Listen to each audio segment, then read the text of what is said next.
This morning, last week was kind of not a downer week, but maybe more of a wow, like Samson and Barak, like what were you thinking? And so this week we're going to look at Samuel and David. And so we're going to be in a lot of different passages in 1 Samuel, and by no means are we going to read them all. I'm going to give you a lot of chapters and verses to potentially go back this week and look at and read. But there's no way that we'll be able to read all, well, we could read all these, but you'd be here till about 2, and that doesn't usually go well with people's bellies and stuff. So maybe it should, I don't know. But anyway, we're going to look at David and Samuel this morning. And basically this last week, I just reread all of 1 and 2 Samuel.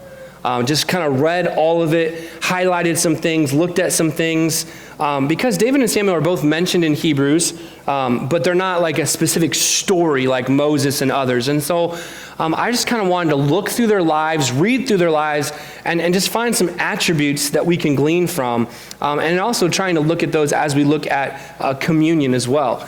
And so the very first thing I put in your notes, just kind of an overarching phrase about both David and Samuel. They were both very similar men. I wrote, Samuel and David were both men after God's own heart. They were both amazing leaders. They loved God passionately, and they both were crummy fathers. That was one thing that kind of stood out to me. Both Samuel and David were horrible fathers.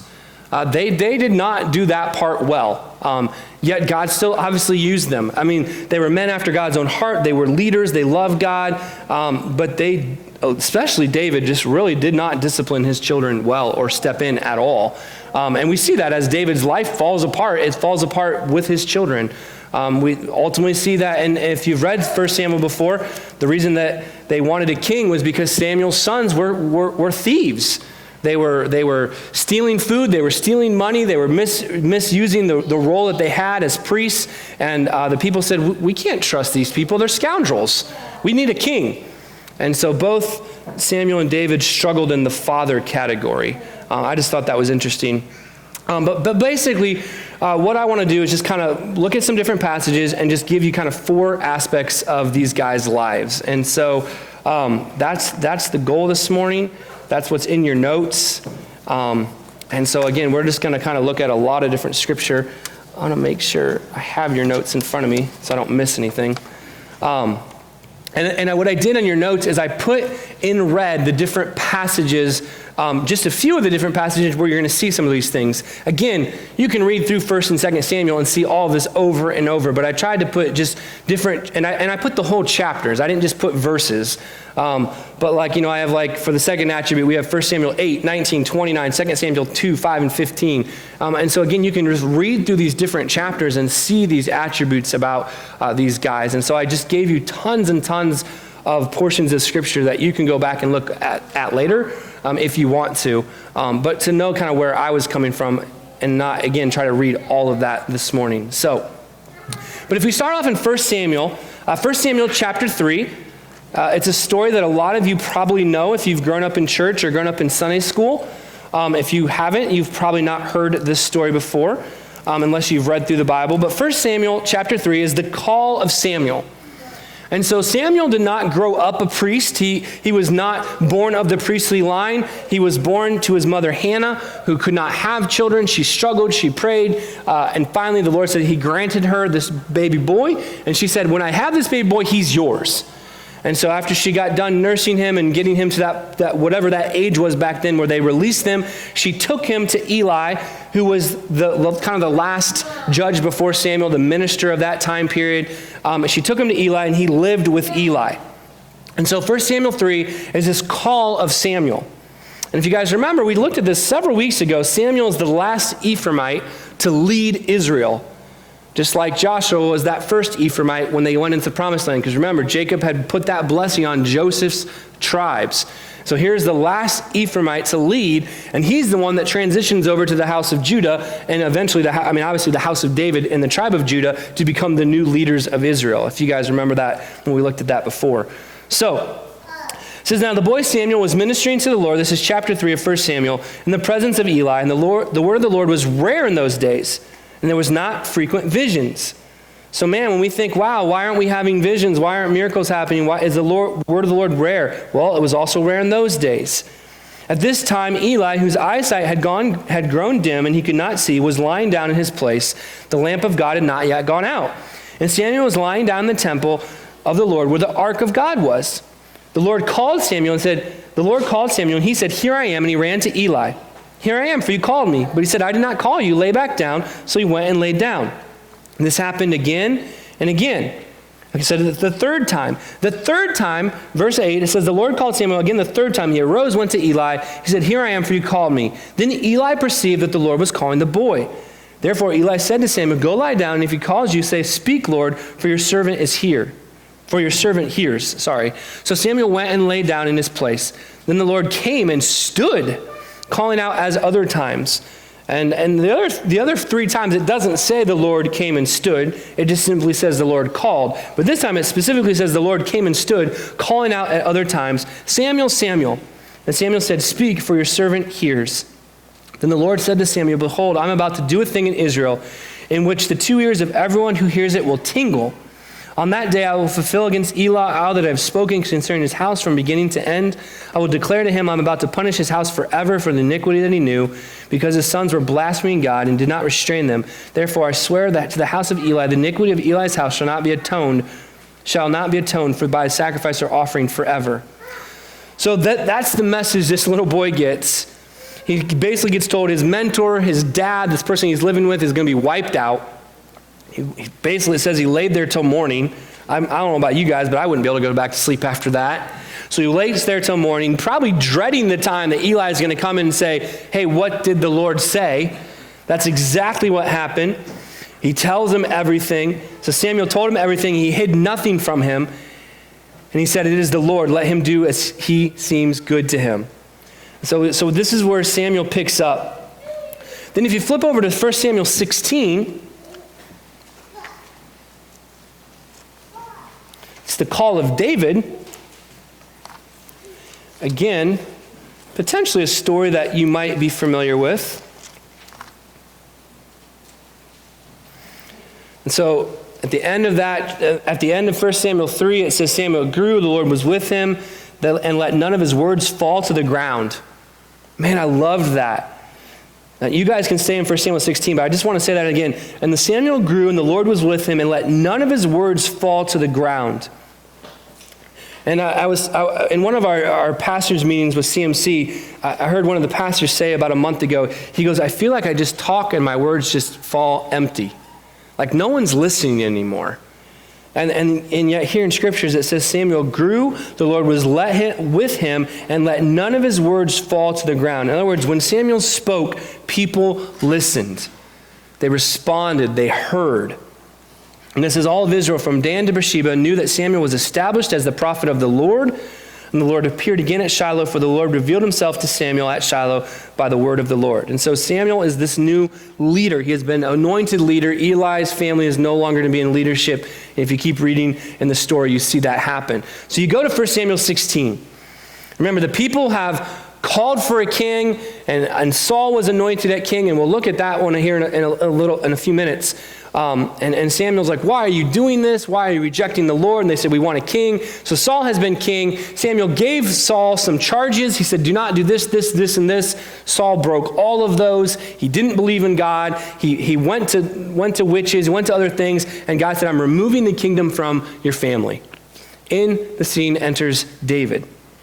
Remember, David is from the line of Ruth, from the line of Rahab, from the line of kind of like the misfit family, right? 2 foreign women, one of them being a prostitute in your family heritage. You were not like the good family. In Israel's culture, you would not be the family that everyone puts on a pedestal. He said to Samuel, "How long will you grieve over Saul, since I have rejected him from being king over Israel? Fill your horn with oil and gold. I will send you to Jesse the Bethlehemite, for I am providing myself a king among his sons." And Samuel said, how can I go? And basically Samuel's like, look, I've already just told Saul you're taking away the kingdom from him. If I go and anoint another king, Saul's going to kill me. He's trying to kill anyone right now that's getting in his way. What do you want me to do? And so the Lord says, go to Jesse, say you're coming here to have a sacrifice and you need to talk to him. He's like, just, do the church thing and cover it up in the church thing is essentially what he tells Samuel to do. So that's what Samuel does. He goes there. He said he came and he looked. He says, I've come to you in peace, consecrate yourself and come with me to sacrifice. And he consecrated Jesse and his sons and invited them to the sacrifice. And then Jesse's sons start coming before Samuel. And Eliab, the first one came and says, surely the Lord's anointed this one before me. In verse 7 it says, but the Lord said to Samuel, do not look on his appearance. And this is a verse I think a lot of you know, or on the height or stature, because I have rejected him. For the Lord sees not as a man sees. Man looks on the outward appearance, but the Lord looks at the heart. And so, one by one, all the sons come before Samuel, and God keeps saying, not the one, not the one, not the one. At this point in time, Jesse's probably thinking, what is going on? Samuel's going, what is going on? And it says, Jesse made 7 of his sons pass before Samuel, verse 10, and Samuel said to Jesse, the Lord has not chosen these. Then Samuel said to Jesse, are all your sons here? And he said, well, there remains yet the youngest, but behold, he's keeping the sheep. So even Jesse kind of had like the runt of the family, the youngest, like didn't have him even come in, didn't even have him consecrate himself, didn't even have him get cleaned. They just left him out in the field because why would you pick that boy, right? And it says he was ruddy in appearance later on in scriptures. And then Samuel says to Jesse, send and get for him, for we will not sit down till he comes here. And he sent and he brought him in. Now he was ruddy and had beautiful eyes and was handsome. So he was ruddy, but he had beautiful eyes and was handsome. And the Lord said, arise, anoint him, for this is he. Then Samuel took the horn of oil and anointed him in the midst of his brothers. And the same thing that we saw with Samson, the same thing that we saw with Gideon, the same thing we even saw with Jephthah, the exact same phrase is right here in 1 Samuel 16:13. And the Spirit of the Lord rushed upon David from that day forward. And Samuel rose up and went to Ramah. Now, I want you to see that. It's the exact same phrase that we saw all throughout Judges. The Spirit of the Lord rushed upon. The difference between David and all those other men is it says it rushed upon David from that day forward. In other words, the Spirit of the Lord did not leave David. The Spirit of the Lord left Gideon. It left Samson. It left Jephthah. It would come upon them and leave. But David, it stayed. The Spirit of the Lord rushed upon David from that day forward. So, what is the first thing we can glean from these two stories in 1 Samuel? And what I put in is that both men were called by God, they listened to God, and they had deep communion with God. So both of these men were called by God. Samuel was visibly called by God. Said, Samuel, Samuel. And Samuel finally understood and said, what? Lord, I'm here. And then it says that Samuel's words did not fall flat, that they were heard. They listened to God. It says David, that the Spirit of the Lord was rushed upon him from that day forward. So both of these men were called by God. David was not the little boy that everyone thought would be anointed king. David was not one of the first 7 brothers. He wasn't the best. He was the baby. He was the runt. He was the little guy. He was out taking care of the sheep, and yet that's who God called. Both these men were called by God. They listened to God, and they had deep communion with God. And again, you got to read through 1 and 2 Samuel to see that deep communion. Like, I wish we had time to just read scriptures this morning, like just for hours, just reading these chapters and these verses, because you see Samuel's always talking with God. He's always listening to God. David the same way. And on top of that, just going to the Psalms, right? The conversations that David has with God in the Psalms. Or when he fights Goliath and he says, and Saul's like, how are you going to do this? He's like, man, I've been talking to God. I've been fighting sheep. I've been fighting lions. I've been fighting bears. I understand what's going on. I can take care of a giant because God is with me. So both these men were called by God, listened to God, and had deep communion with God. And I think as heroes of the faith, as people who have faith, we are supposed to, we're all called by God, right? Every single one of us is called by God into the family. And every single one of us has gifts to use in the family. We all have spiritual gifts. We all have the Spirit of God upon us. If we're believers, we all have things to do. And so therefore we have to listen. What is God asking each one of us to do? And it's going to be different for every single person in the room. Because every single person has a different gift, has a different characteristic. So we're called by God, we must listen to God, and ultimately we have to have deep communion with God. And to have deep communion with God, we have to be in the Word. We got to be studying it. And we got to be praying and spending time just listening to God. And I think for me personally, I struggle with just the listening part. I can pray and I can ask. Sometimes I just have to be silent and listen. And that's hard and that's awkward because ultimately I don't really like a lot of times what God says. I don't like it when he says some of those things that hurts, or I don't like about myself, or I already know about myself, or I don't really want to do. And that listening part can be really, really difficult. But both men were called by God. They listened to God and they had deep communion with God. So that's kind of that first aspect. Then the next aspect that I have in your notes, both men faced rejection multiple times by people, yet continue to faithfully serve in and through the trials. And ultimately, God reminded Samuel that the people were rejecting God and not his plan. And so we're going to go back and look at just a few of these stories. So both men faced rejection multiple times by the people.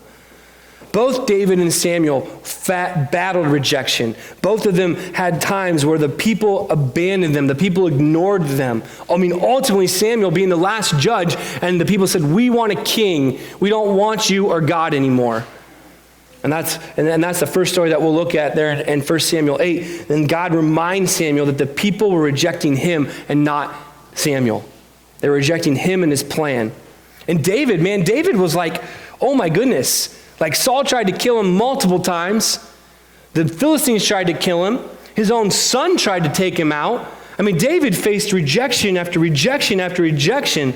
I mean, when the first 7 years he was king, only Judah recognized him as king, and the Israelites didn't recognize him as king. Then they brought him in as king, and then as soon as things got bad, they turned to Absalom, and even at the end of his life, they turned to his other son, Ajabun.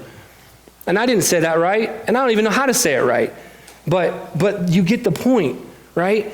David faced rejection, yet he continued to faithfully serve in and through the trials. And if you don't believe me, just read through the Psalms. I mean, the last week of the Psalms we've read, the very end of the book 1, I mean, every time David said, my enemies are closing in on me. Save me from my enemies. My enemies are upon me. Over and over and over, David is crying out because he's living in that rejection. And yet he continually faithfully serves God through the trials. So let's just look at a couple of these stories. Flip over to 1 Samuel chapter 8. And again, hopefully these are familiar to you guys. Hopefully these are stories you've read. 1 Samuel's not hard to read like Leviticus is. So for 1 Samuel chapter 8, Samuel had become old and made his son judges over Israel. And we kind of touched on this already. The name of his first son was Joel, the second was Abijah. They were judges in Beersheba, yet his sons did not walk in his ways, but turned aside after gain. They took bribes and perverted justice. So again, going back to the whole crummy father thing. Then all the elders of Israel gathered together and came to Samuel at Ramah and said to him, behold, you are old and your sons do not walk in your ways. Now appoint us a king to judge us like all the other nations. So Samuel, at the end of his ministry, has the ultimate rejection. They say, we don't want you anymore. We want a king. We want to be like everybody else. We want a king to judge us like all the nations. But the thing displeased Samuel when he said, give us a king to judge us. And Samuel prayed to the Lord, and the Lord said to Samuel, obey the voice of the people and all that they say to you. For they have not rejected you, but they have rejected me from being king over them. And so God just gently reminds Samuel, he's like, look, they're not rejecting you. They're rejecting me. You are my prophet. You are my leader. You have had my words. I have been with you. Ultimately, Samuel, they're rejecting my plan. They're rejecting my way of life. They're rejecting what it means to be God's chosen people. They're rejecting the law and living out a way that's different than everybody else because they want to be like everyone else and have a king. They're rejecting me. And as a pastor, I have this little glimpse of what Samuel felt like. Man, when you work with someone and you minister to someone and they just said, you know what, I just don't want this. Like, it just breaks you. Especially the more time you've invested in people, And this is at the end of Samuel's life. He's spent his whole life serving these people. And they're saying, we don't want God. And as a leader, that is the most crushing, devastating thing that can possibly happen to you as a pastor. Everybody okay? We're good? All right. No crushed heads or anything? So I can only imagine what Samuel was going through. Man, just some of the people in my life that I've walked side by side with, had deep conversations with, just thought they were finally going to turn their life over to the Lord. And they're like, no, I don't want that. It crushes you because you know the choice that they're making. You know the path that they're heading down, and it just breaks your heart. And you kind of live in just a season of sorrow for those people. And that's exactly where Samuel's at. And so God said, look, obey them, obey their voice. They're rejecting me. He said, according to all the deeds they have done from the day I brought them out of Egypt, even to this day, forsaking me, serving other gods, so they also are doing to you. Now then, obey their voice, only you shall solemnly warn them and show them the ways of the king who shall reign over them. And that's exactly what Samuel does. He warns them.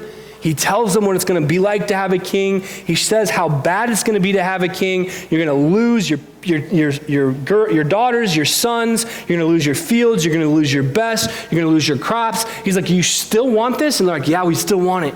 We want to be like everybody else. And so God grants them that. It says, the people refused to obey the voice of Samuel, and they said, no, but there shall be a king over us. This is verse 19. Now we also shall be like all the other nations, that our king may judge us and go out before us and fight our battles. Think about those words as they said that. The people said, our king says, but there shall be a king over us. In other words, we want a man over us. And that we also may be like all the nations, and that our king may judge us and go out before us and fight our battles. So God has been judging them. God has been going out before them, and God has been fighting their battles. Think back to Exodus, Numbers, Deuteronomy, Joshua, Judges, the parting of the sea, the manna, the quail, the water from a rock, Jericho, the walls falling down, the cloud before them, the fire at night. Every single battle they won because God went before them, and they said, we don't want that. Just let those words weigh on you. They are rejecting Samuel, but ultimately God. They go, we don't want God to judge us. We don't want God to go before us. We don't even want him to fight our battles. We want a king to do that. That is what these people are saying. And if you just think about the weight of those words, as they have seen God be faithful to them over and over and over again, and yet they're saying, we're not interested anymore. We're tired of being different. We just want to be like everyone else. And church, we're walking in those days, right? We've got churches right and left falling and saying, yeah, marriage can be between man and man or woman to woman. Yeah, we can ordain homosexual people. It's okay. Yeah, we can do these things. We have people rejecting God over us, rejecting God before us, rejecting God fighting our battles to be like everyone else.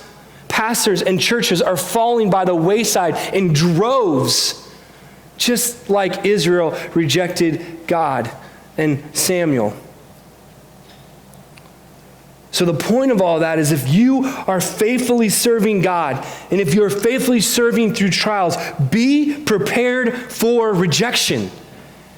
You're going to get rejected. You're going to get made fun of. You're going to get picked on. It's going to happen. Because at the end of the day, nothing has changed. Nothing is new under the sun. People want to be like people, and they don't want God to rule over them. And it started all the way back in Genesis chapter 3 and 4. Cain and Abel. Cain had that choice. And God even came to him and said, don't do this. And Cain went out and killed his brother anyway.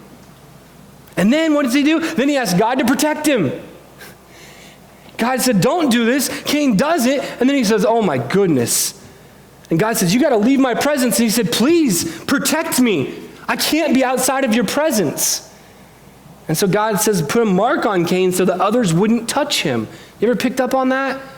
Cain rejected God's plan, killed his brother anyway, and then came back begging God for help. Guys, The church, Western culture has become the very Israelites of this, rejecting God's plan to be like everybody else.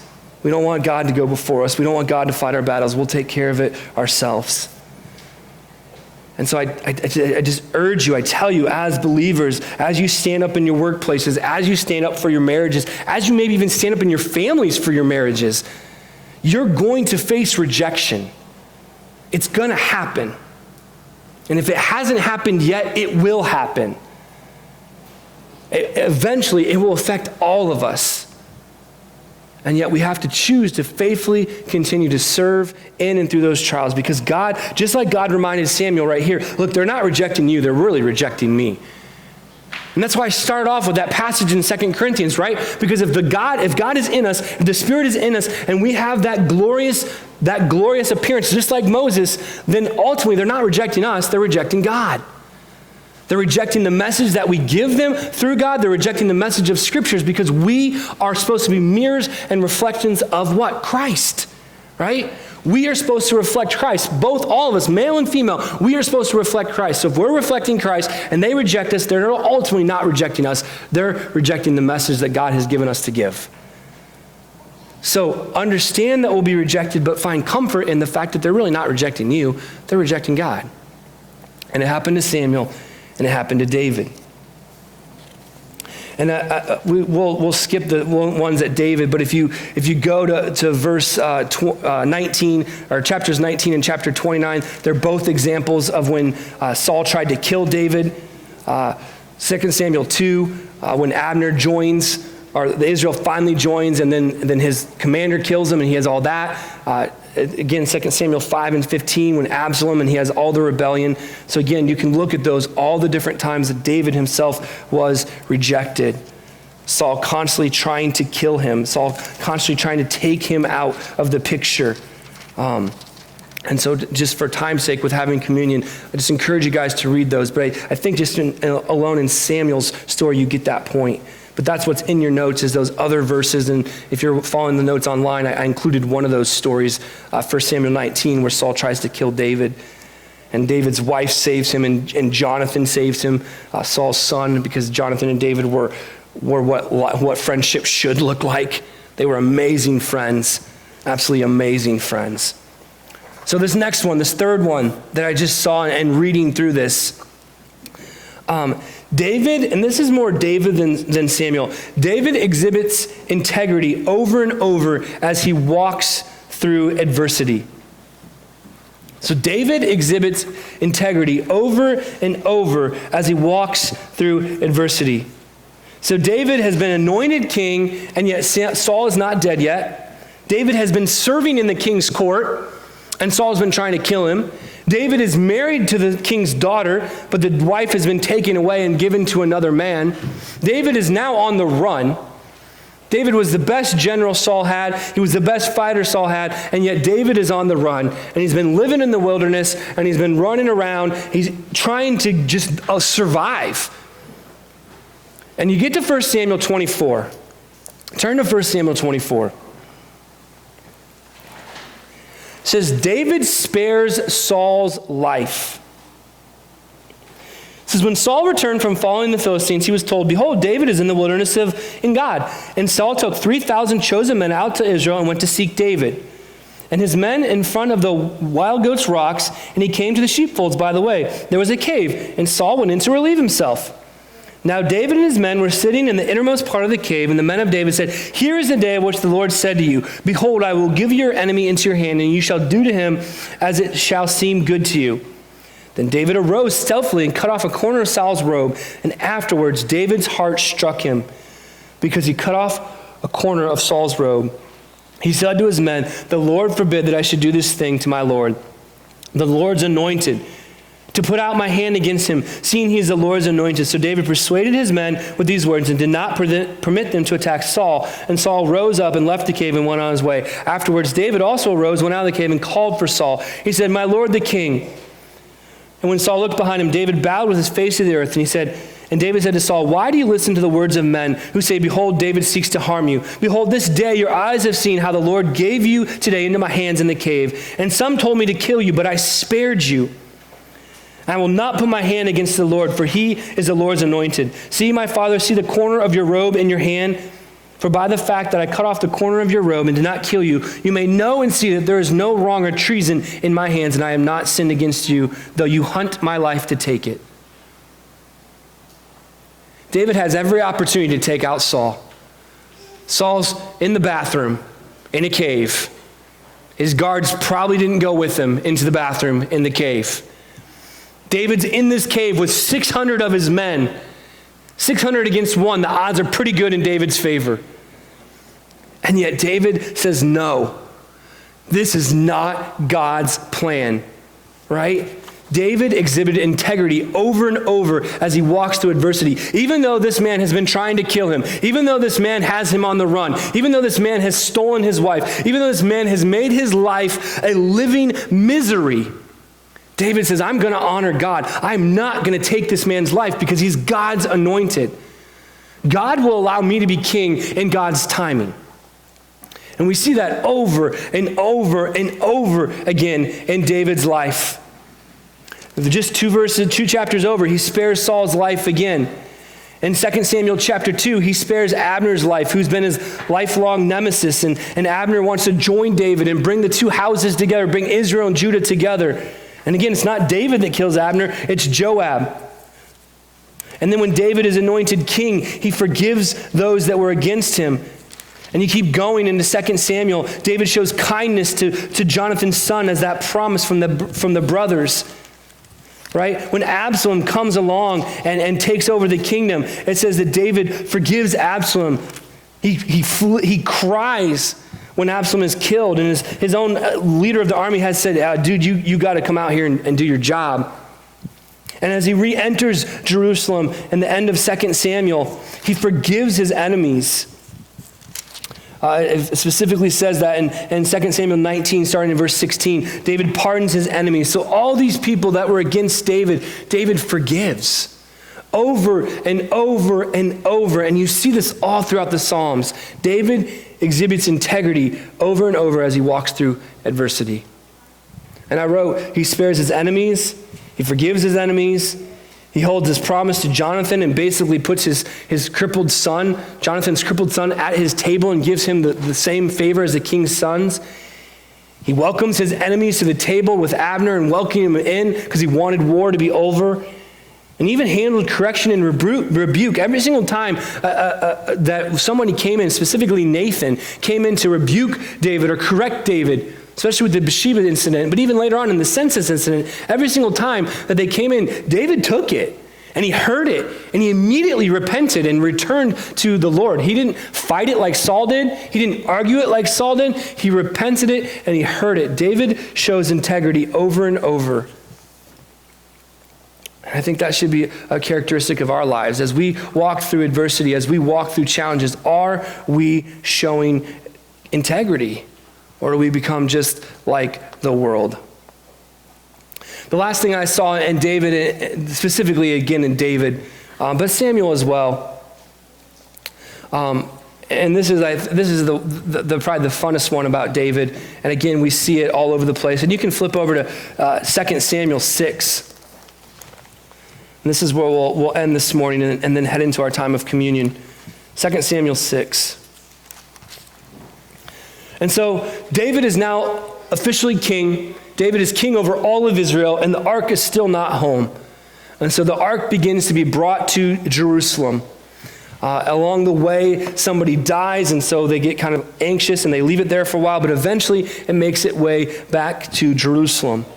And so verse 16 of 2 Samuel 6, and as the ark of the Lord came into the city of David, which would be Jerusalem, Michal, the daughter of Saul, looked out the window, and she saw King David leaping and dancing before the Lord. And she despised him in her heart.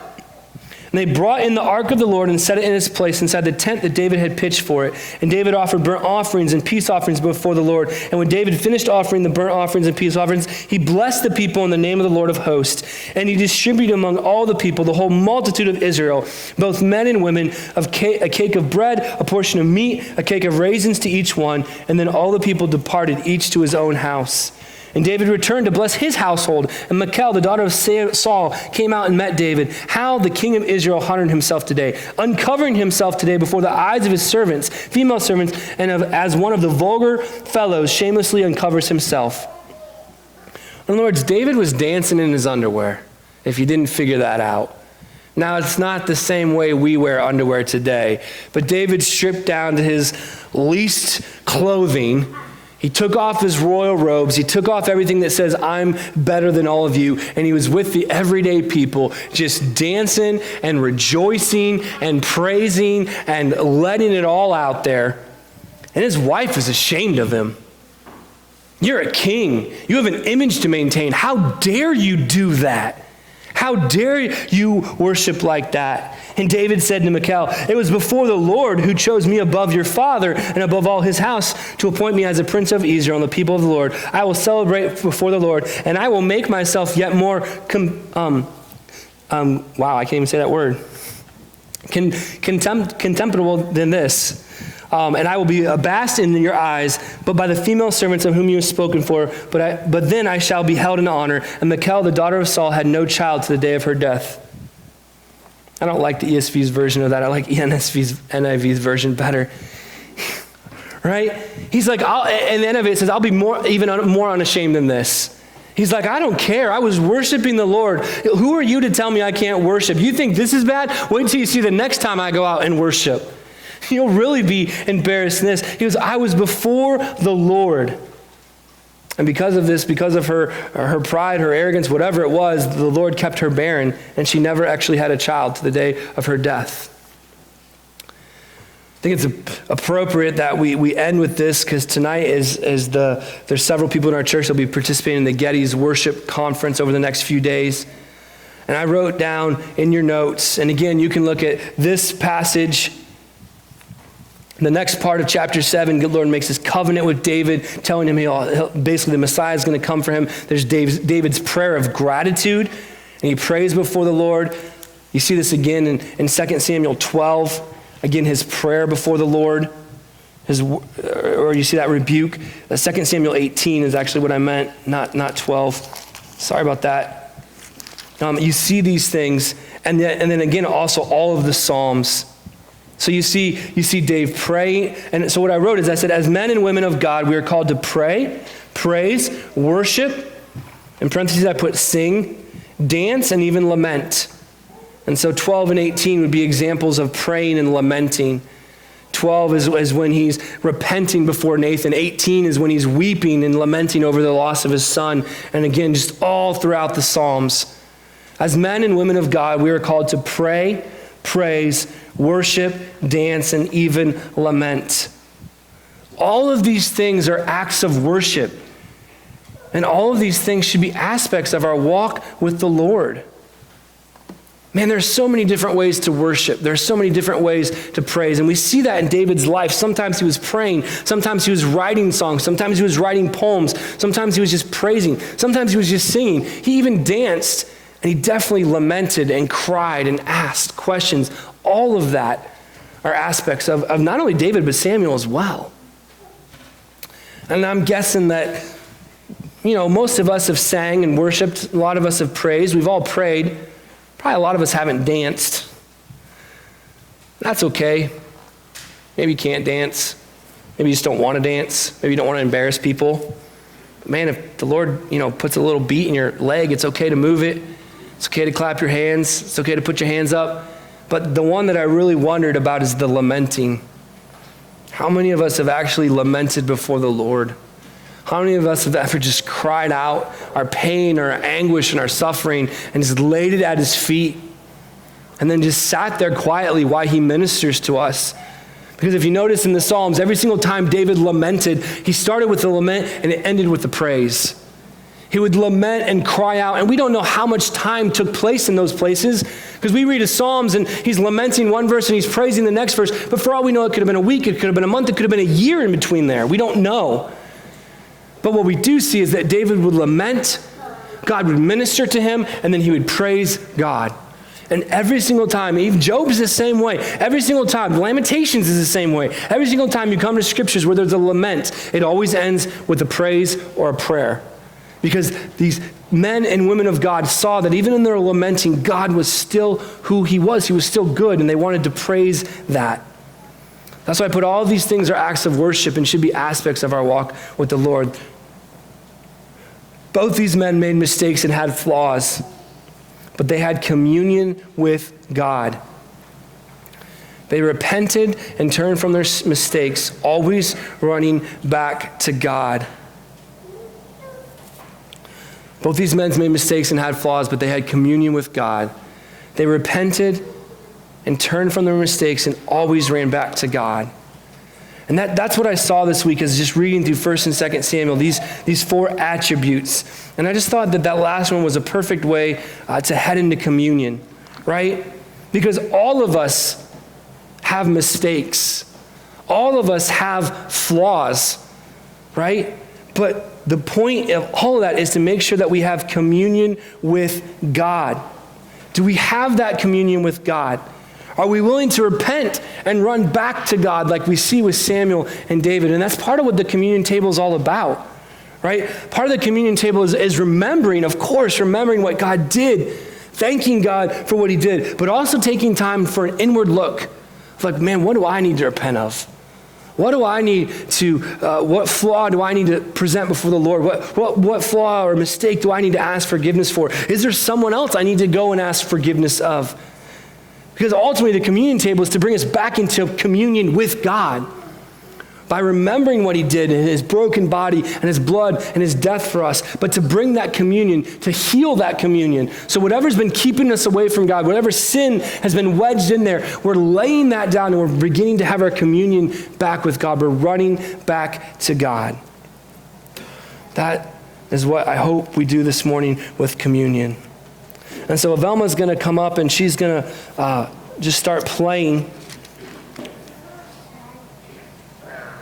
And I'm just going to read a few verses from 1 Corinthians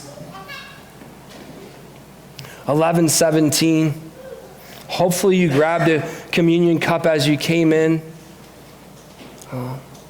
If you didn't, Kevin, would you mind just walking around and making sure everyone has one? Thank you, Kevin. If you forgot, and I understand if you did, Kevin will have one for you.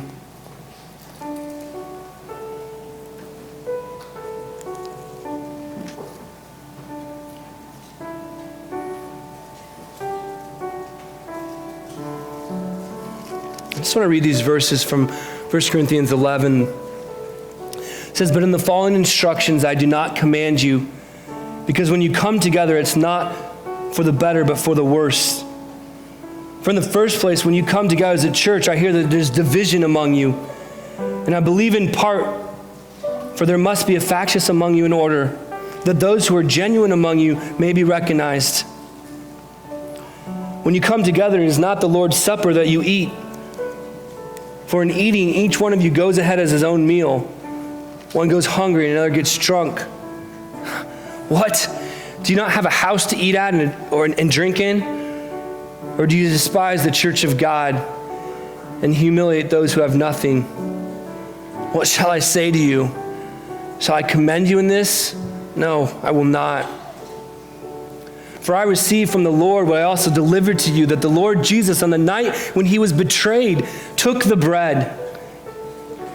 And when he gave thanks, he broke it and said, 'This is my body, which is for you. Do this in remembrance of me.'" So Paul, in this letter to the Corinthians, the letter we just got done walking through and studying, is saying, guys, your church is sick. Your church is broken. There's division. And part of coming together for the Lord's Supper is to have healing in that. Whether it's between you and a brother, you and a sister, or just you and the Lord. But he's like, but don't come to the table broken. And then he reminds us that Jesus himself, the night he was betrayed, it wasn't a joyful night, it was a sorrowful night. He knew one of his own was going to betray him, still broke that bread, still modeled that example, still walked that trial with integrity, like we saw with David, to do exactly what God said he needed to do, which was to go to that cross and die for all of us, even though we didn't deserve it. And so if you've by now gotten that little wafer out of your cup, I love the fact that these things are like styrofoam, because in their all reality, this is about what they ate back then. They didn't eat yummy bread. If you've ever had bread without leaven in it, it's nasty. It doesn't taste good. And the point of communion wasn't for it to taste good and you to be like, wow, this is yummy. The point was to be a part of and remember and think of the suffering God went through. And a few of you are going to suffer just to swallow this little thing in a few minutes. And that's okay, because Christ suffered for us. And so just for the next 30 seconds, a minute, I just want you to be quiet before the Lord. Maybe there's something you need to confess. Maybe there's a sin you just need to lay before the Lord. Maybe there's someone you even need to go talk to. But Velma's just going to play, and this is just your time before the Lord. And then I'll come back and lead us in a prayer, and we'll take this together.